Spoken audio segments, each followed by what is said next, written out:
তোমাদের সঙ্গে একটা ছোট্টখাটো ভিডিও শেয়ার করতে এলাম। এইদিকে পেঁয়াজের মধ্যে মাংস দিয়েছি, মশলা কিন্তু আজকে আগে দেইনি, কিন্তু হঠাৎই দেখছি মাংসটা দিয়ে জল ছাড়লো। ঠিক আছে, কোনো ব্যাপার না, করছি সব ঠিকঠাক।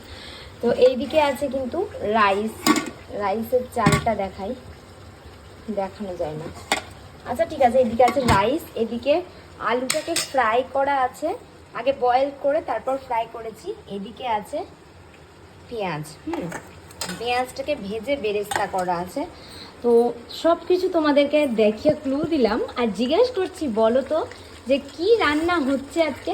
তোমরা কি কেউ আইডিয়া করতে পারছো? যদি আইডিয়া করতে পারো তাহলে কিন্তু আমাকে অবশ্যই কমেন্ট করে জানাও যে আজকে মাম্মাম কি খেতে চলেছে ফার্স্ট টাইম। তো চলো, সব কিছু দেখালাম তোমাদেরকে। আর আমি তো পুরো ব্যস্ত, মাথার চুলের যে কাপড়টা সেটাও খুলতে পারিনি, ওদিকে মেয়েকে স্নান ধান করিয়ে দোলনায় দিয়েছি। তো চলো কমেন্ট করো।